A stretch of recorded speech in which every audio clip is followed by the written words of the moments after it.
بسم اللہ الرحمن الرحیم۔ لیسن نمبر 21 میں آج ہم وقف کے طریقوں کے بارے میں سیکھیں گے، یعنی وقف کرنے کی صورت میں حروف میں حرکات میں کون سی تبدیلیاں آتی ہیں، ان کو آج ہم سیکھیں گے۔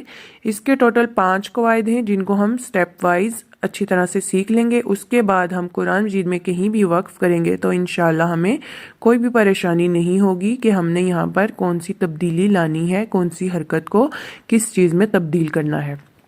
تو پہلا قاعدہ ہے، کلمے کے آخری حرف پر زبر زیر پیش، دو زیر دو پیش کھڑا زیر الٹا پیش۔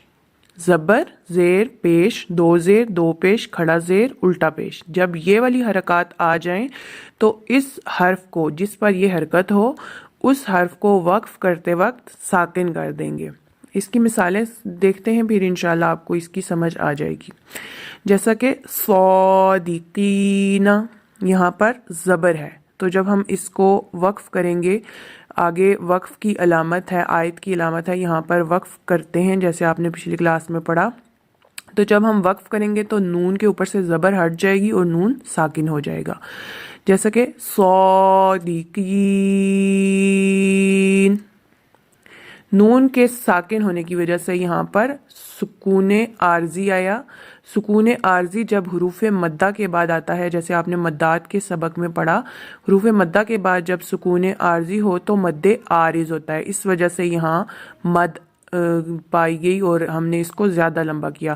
اوپر ہم نے جب وقف نہیں کیا تو صادقین ایسے پڑھا، لیکن جب وقف کیا تو صادقین زیادہ لمبا کیا، کیونکہ عارضی سکون کی وجہ سے یہاں پر مد آئی۔ مدات کی مزید ڈیٹیل کے لیے آپ لیسن نمبر 17 میں مدات کی ٹوٹل پوری تفصیل بیان کی گئی ہے، وہ آپ وہاں پہ جا کے دیکھ لیں تو انشاءاللہ آپ کو اس چیز کی صحیح سے واضح طور پہ سمجھ آ جائے گی۔ اس کلاس میں سارا ریپیٹ کیا تو کلاس بہت زیادہ لمبی ہو جاتی ہے، اس لیے میں اس کلاس کا لنک نیچے ڈسکرپشن میں بھی ڈال دیتی ہوں، آپ مدات کی کلاس کو بھی جا کر دیکھ لیجئے۔ آگے چلتے ہیں، نادمین، جب وقف کریں گے نادمین۔ مستقیم، وقف کریں گے مستقیم۔ فیہ، فیہ۔ شفتین، شفتین، یہاں پر مد لین عارض ہو رہا ہے، حروف لین کے بعد عارض سکون آیا۔ نستعین، نستعین۔ یشاء، یشاء، یہاں حمزہ کی وجہ سے مد متصل ہے جو دونوں حروف میں پائی جا رہی ہے، وقف کے بغیر بھی اور وقف کے ساتھ بھی۔ من قبل، من قبل۔ شہر، شہر۔ شیء، شیء۔ قسط، قسط۔ لہو، لہو۔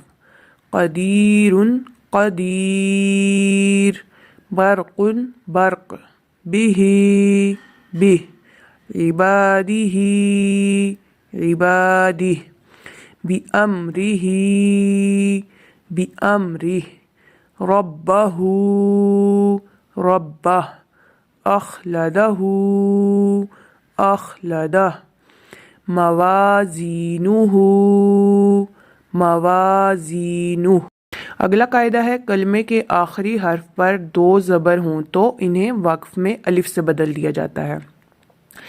دو پیش اور دو زیر کو ساکن کر دیا جاتا ہے، لیکن جب دو زبر آئے گی تو اس کو الف سے بدل دیا جاتا ہے۔ اس کی مثالیں ہیں، جیسا کہ الفافن، اس کو پڑھیں گے وقف کی حالت میں الفافا۔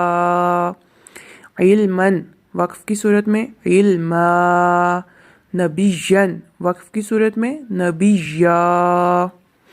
اگلا قاعدہ جو بیان کیا گیا ہے وہ گول تا کے بارے میں ہے۔ کلمے کے آخر میں جب گول تا، خواہ کوئی بھی حرکت اس پر ہو، تنوین یا کوئی بھی حرکت، تو اس کو ہا ساکن سے بدل دیتے ہیں، یعنی جب بھی تا آئے گی چاہے اس پہ کوئی بھی حرکت ہو، اس کو وقف کرنے کی صورت میں ہا ساکن سے بدل دیں گے۔ اس کی مثالیں دیکھ لیں، قوتاً، قوہ۔ رقبۃ، رقبہ۔